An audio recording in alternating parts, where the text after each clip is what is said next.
Good morning and welcome to Tanya Today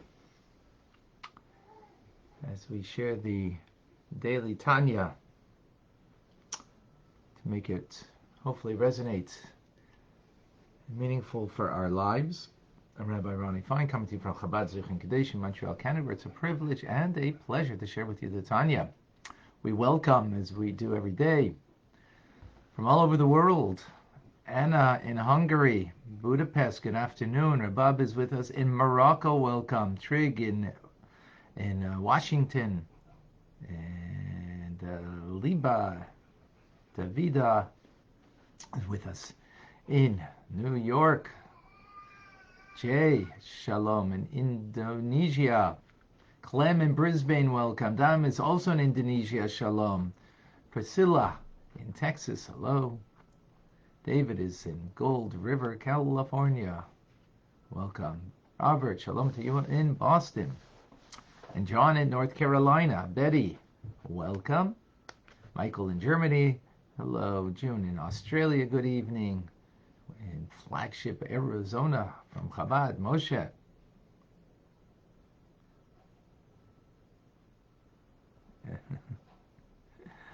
And Kenwick, that is.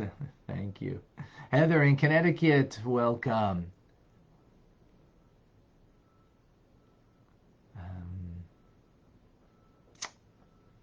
Matus, I don't know if I pronounced that right, welcome. Laura in Nashville, Tennessee is with us. Erica in Norway. And we have Clubhouse, we have Batya, Celeste, Aliana, Selena, Adam, Tim, Sina. Andra, David, Michelle, Margot, Instagram, Yochevet, Yantutalabenta, Tony in Costa Rica, Koy in Peru, Aliza, Clara, some others I can't make out.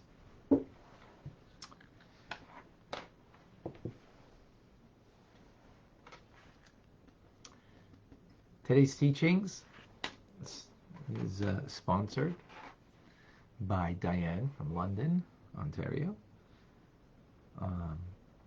in honor of her dear departed husband, Raphael, of blessed memory, birthday. And as the soul lives on, so the years also move on. May his soul go from strength to strength. Okay. 16th letter we will conclude today, which we began yesterday. The Alter Rebbe recognizing a community that is going through great difficulties, so much so that not necessarily they even have livelihood. They're borrowing money. Yet, the Alter Rebbe says it's not good that they should be tight-fisted in not giving charity, being gracious in giving. Tzedakah. And the argument he made yesterday was one based on the law. And the law is that your life takes precedence only when you're on equal footing with others. Meaning, if you have merely one cup of water and it's enough just for you to live on, you can't, you have the right to keep it for yourself. You're caught in the desert, for example, and you need to survive. You have the right to hold it for yourself and not to share it with your friend, because there's only enough there for you to live. Your life comes first. Well, that's only if you have the jug of water. If someone else has the jug of water, their life comes first, right?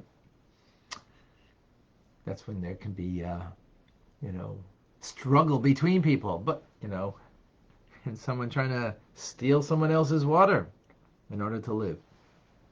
However, if it's not about essentials in life, but it's about having extras and not, crazy extras, just like fish and meat on Shabbos, while others in the community are struggling to have bread, literally bread for children to eat. In the winter, having wood for the furnace so you could keep warm and not freeze. Those are more essential than having fish on Shabbos, for example. So you're not on equal footing. Then by Jewish law, a Jew is obliged to help the other. To help the other in your community. That's, Jewish communities. So the Alter Rebbe continues with this idea and says that that's only if you are following the exact requirements of the law. However, even if you are following the exact requirements and you need equally like someone else needs, and therefore you have the right. Now let's say you both need the fish for Shabbos. And not water, a little more in life. Fish for Shabbos. And you both need that. Or essentials even. So the Alter Rebbe says, even so, you shouldn't insist on following the letter of the law. Rather, he says, impose austerity upon yourself and go lifnei mishur sadin, beyond the letter of the law. It says that's what you should do. Impose austerity upon yourself and go beyond the letter of the law and be charitable. So, in other words, maybe I'm only going to have, half of the fish, right? By the letter of the law, I don't have to give someone else who doesn't have fish for Shabbos, for example.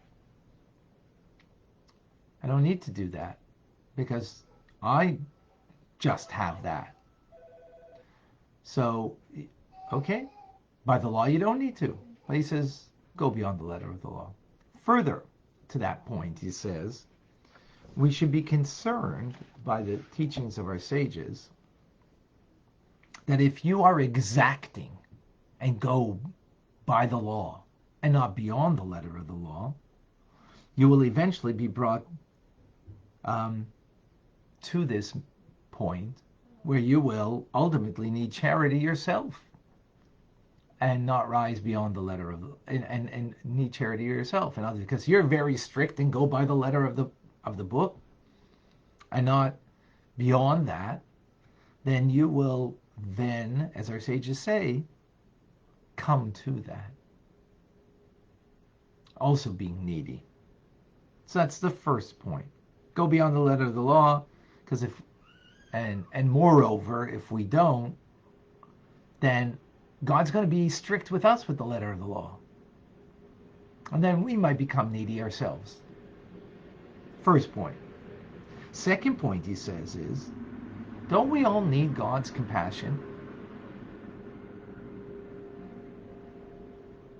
And how do you attain God's compassion?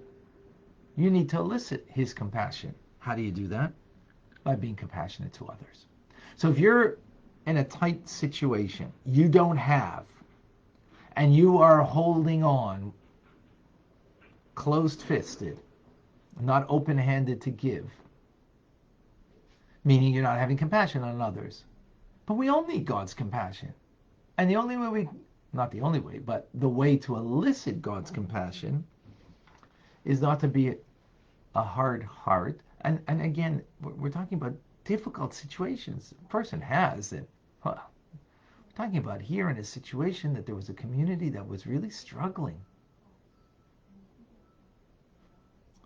So nonetheless, we need to have compassion on others. That way God has compassion upon us. Right?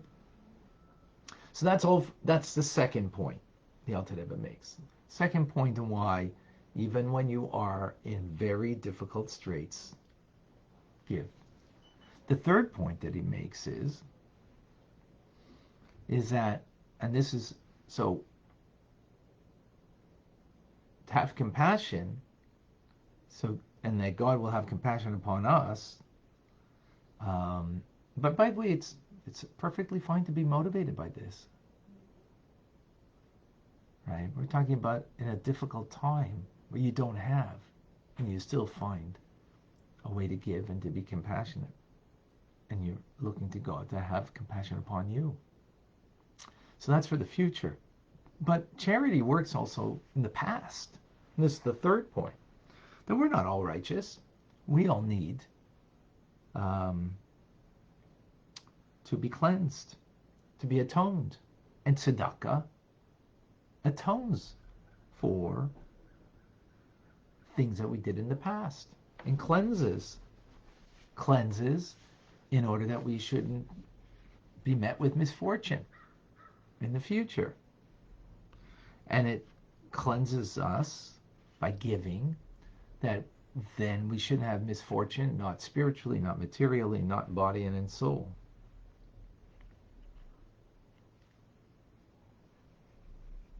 And a person would give money to heal their physical body. They would give, even though they're poor, because, hey, I need to ail from my to heal from my ailment. So for the soul too, it brings atonement. It brings a cleansing. It brings a healing by giving. That's the third point. The fourth point is an interesting idea. The Alter Rebbe says that we all are, Jewish people are, as the Talmud defines, Ma'aminim b'nei ma'aminim, believers, descendants of believers. What do we believe? Not that there's just a God. That's, much more than that. What do we believe? We believe that when we give tzedakah, we're lending God money, and that He's going to repay us. So when I'm giving somebody in need, and by the way, somebody in need is of course an individual, but it doesn't mean just an individual. Of course, it means all the institutions that are there to help those in need. And as we mentioned many times, in need means both spiritually and materially to give. So when we believe that our giving is not just giving to that person, but we're actually lending it to God, and which means that God owes us money. And our belief is that God's going to repay us. It's pretty powerful. God is going to repay us for this good deed, twofold in this world. Every other mitzvah that we do does not have a reward in this world, but in the world to come, except for tzedakah, except for charity. That brings something rewarding in this world, just like we help someone in this world, in the physical, so they will bring a reward to us in the material in this world. Well, when God owes you, He's going to repay you, which is an amazing idea. Phenomenal. And the fifth and last point is that if you have an entire community that's engaged in a project of giving to a certain place, to a certain, a certain, I don't know what the word is, cause, yes, that's the word, and you kind of remove yourself from that because you're a little tight-fisted right now because times are tough. Our sages say that you've got to be careful of that, because if you're absent from the community engagement, it means you can't be counted on, and you're not counted, so to speak, from above. So it's not a healthy thing. Everybody else is involved, everybody else is giving, and you kind of remain on the side. That's not a good thing. The Alter Rebbe concludes and says, "May life be pleasant for those who give heed, and may the blessings of all kinds of goodness rest upon them." Act benevolently, O God, toward the good and the upright, as is their wish and as is the wish of the writer who seeks the welfare with all his heart and in all his soul. Wow, let's unpack this. So first thing is, go beyond the letter of the law. That's what a chassid is. And the Alter Rebbe is speaking to chassidim. Of course, Jewish law, as we learn in Rambam daily, right? Important. Jewish law is the letter of the law. And we need to know what that is. So ultimately, we need to know that is because for ourselves, how we can rise beyond the letter of the law. As the Alter Rebbe is telling us we should do here. Do what you don't need to do. Right? Don't have that little extra for you and give it to somebody else. That's a pretty powerful idea. And especially the idea that of being exacting. So we need to be careful with this. We need to not be exacting and being very discerning and judgmental. Judgmental here in a positive sense, not in a negative way. Of, right from wrong. And sometimes we need to know how to rise beyond that. You might be right, but that doesn't mean you don't go beyond the letter of the law. And in human relations in particular. You might be right, but let go. People have a need to be right. And even the Alter Rebbe is not really speaking about here, in that manner. He's speaking about doing what's obliged of one. Doing what's right. So sometimes, actually, often it's really healthy to not look in that manner and rise above. Take the high road. And especially when you think about it, don't we all need compassion from God? So we need to be able to gain that compassion. And by giving, because we're compassionate to another, God will be compassionate upon us, which is amazing. It's great. We should have that notion. Especially because we're not righteous, and therefore we need to cleanse, to have an atonement for things in the past. So not only in the future that God should have compassion, but in the past, our giving will cleanse and bring atonement. And for me, this is like it's an amazing concept of faith. We're really letting God, and He's going to repay us for the good that we do. That's a matter of faith. Because often we feel like, we did good and, we didn't get repaid with goodness. Maybe we got,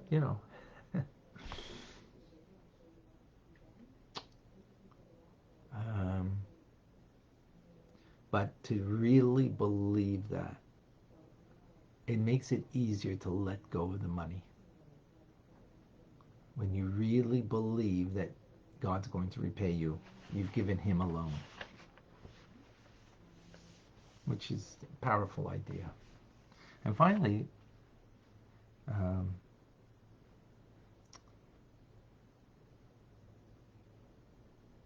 we don't want to not to join in the general public in what they're doing. If you're part of a community and there's a drive in that community, so you don't want to separate yourself. That's not a healthy thing. The real blessings come when we are bound together, coming together and doing together. So, so there's the idea of being part of the community. There's an idea that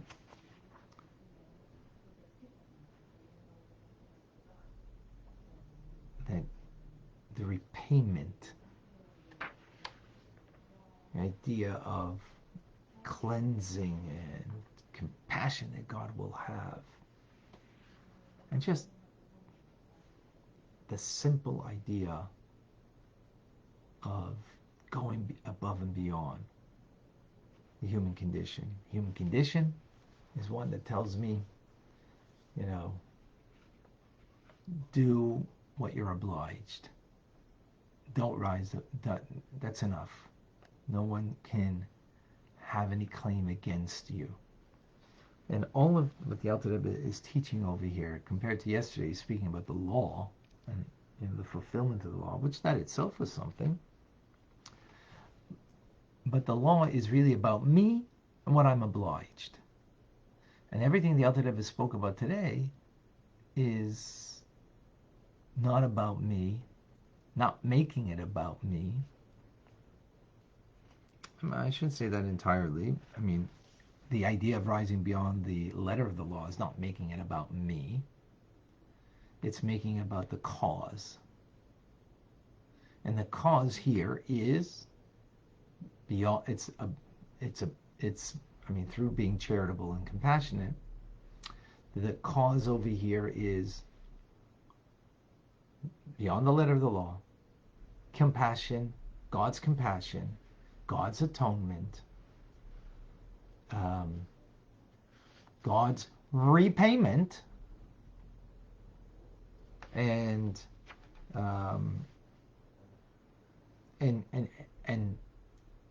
you being part of something greater than yourself, of a community drive. All right, let's open this up. Questions, comments, thoughts. What do you think about this idea of tzedakah? How does this resonate with you?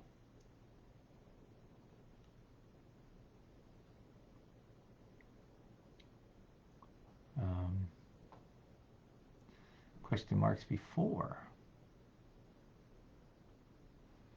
2 question marks before. Like a peace offering. Yeah, I'm not certain what the reference is.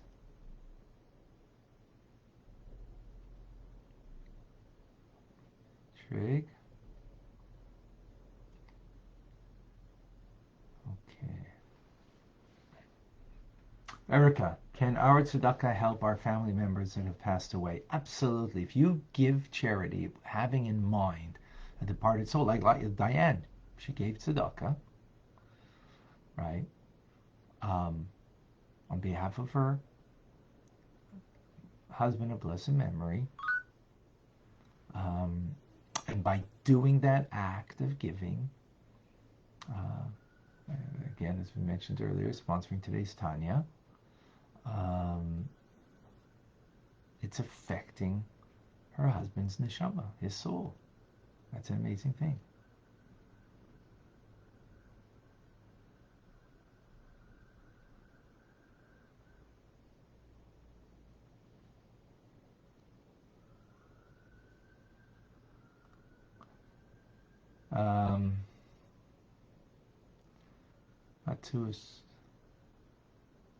Okay, we'll get to that. It's kind of not we'll get to your question. I'm going to stay on topic first. I don't mind going into other questions, but first we're going to deal with the topic, and then we can go off topic. David, is it important to give before Rosh Hashanah and Yom Kippur so it weighs more heavily in our favor that we be judged then? Yes, absolutely. It is.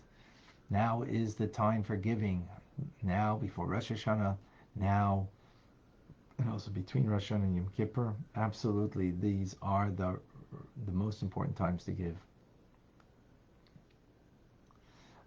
Clem, tzedakah is charity, or better called righteousness. Exactly, it's more tzedakah.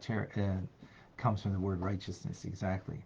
The more I give out of goodwill, the more I get back um, from Hashem. Yes, absolutely. Thank you for sharing that.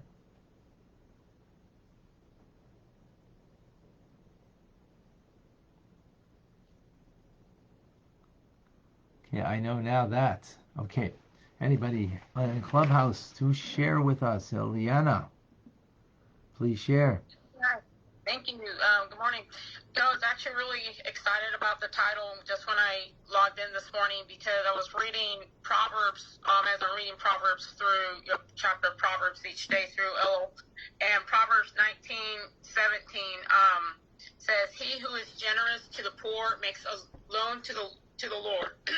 He will he will repay him his due."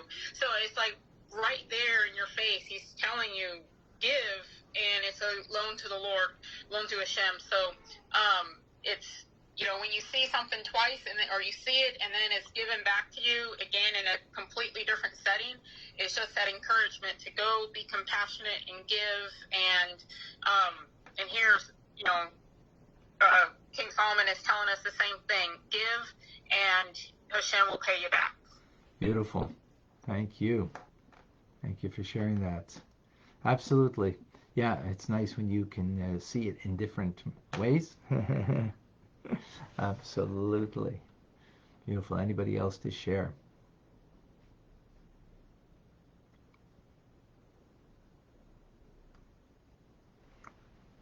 Okay. I guess everybody's busy giving.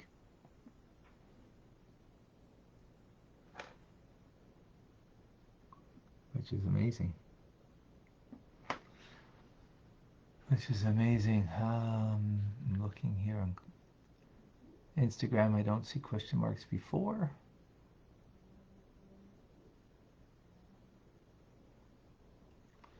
I know now that by giving to others, especially when it's inconveniently hard, Hashem will be compassionate to us and repay us for the kindness as this is dear to him. Thank you, David. Excellent. Yes.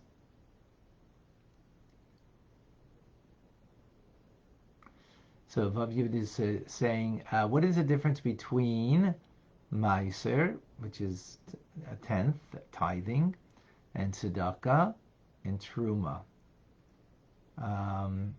So Meiser is a tenth of your disposable income, which means after taxes, not after expenses, not after personal expenses, but after taxes, right? Not, in other words, not your net income, not your gross income.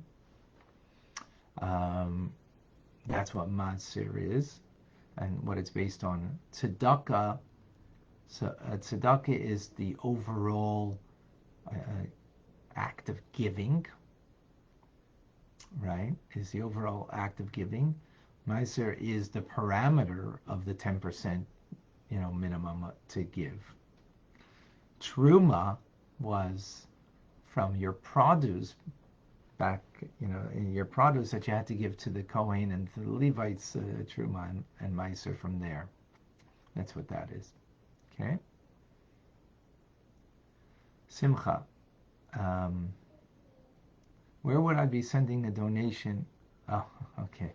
So she's asking about for what we do here. So thank you for mentioning that. That's very much appreciated.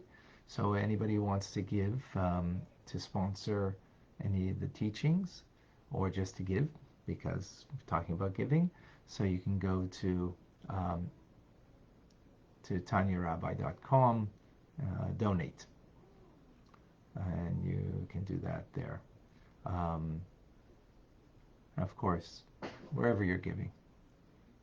One of the families at Villa, yes, it's Villa Tzedakah Tshuva, exactly. Okay. Anybody else, please?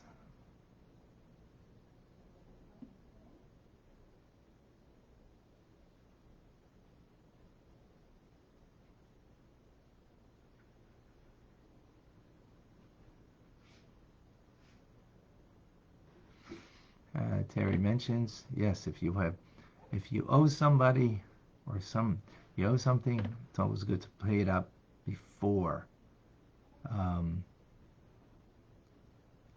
Rosh Hashanah. Absolutely.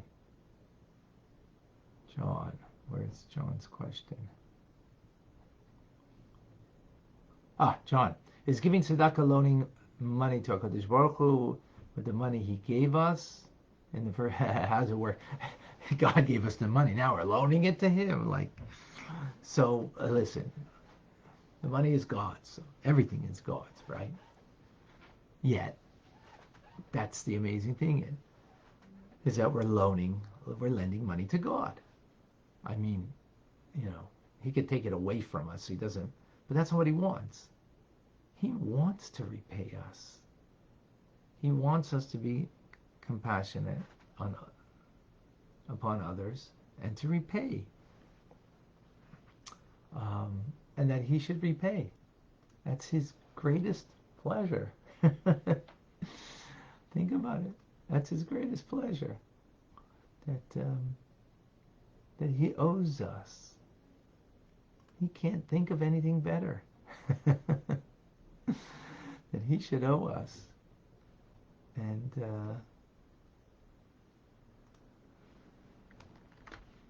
what an amazing idea.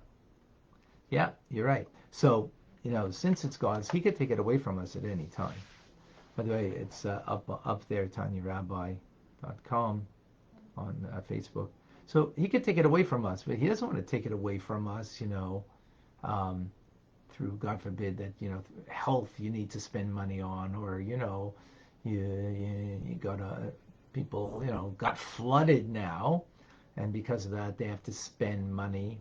So yeah, God can take away our money very easily. He doesn't want that.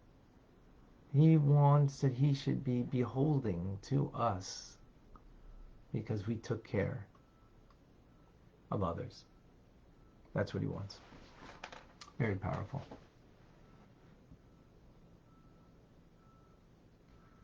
Okay.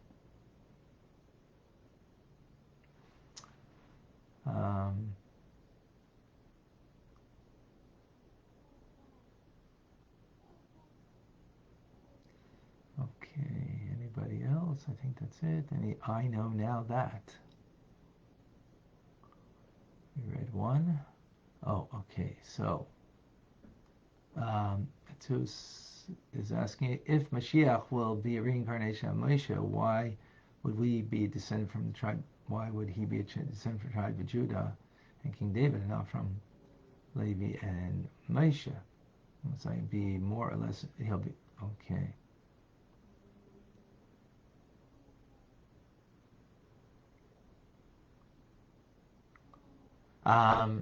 So Mashiach is a descendant of King David, so he's from the tribe of Yehuda as a result. Yet he's got a spark of Moshe Rabbeinu in his soul as a continuation of Moshe Rabbeinu, as there's continuing Moshe Rabbeinu in each generation. So one thing doesn't negate the other. We all have a spark of Moshe Rabbeinu in our soul of Moses that gives us the capacity to have a real connection of faith with God in a deeper way, in a deeper manner. So, we all have it. Whether you're a Kohen, Levi, or Yisrael, we have a spark of His soul. So Mashiach just has more of it, more revealed of it. Yet, He comes from the tribe of Judah, of Yehuda. I hope that answered. And yes, will be the greatest soul that ever came to this world. Absolutely.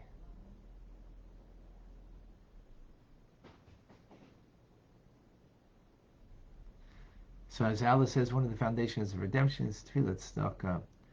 Tshuva Tefillat Tzedakah, yes. As also by Yisker, and we have on Yom Kippur. Absolutely. All right, folks, amazing. You're all great and amazing. Reminder, Rambam today, 12:45. And we will continue our conversation tomorrow. I'm Rabbi Ronnie Fine, coming to you from Chabad Zichron Kadeshim in Montreal, Canada. It's a privilege and a pleasure to share with you the Tanya. Have a wonderful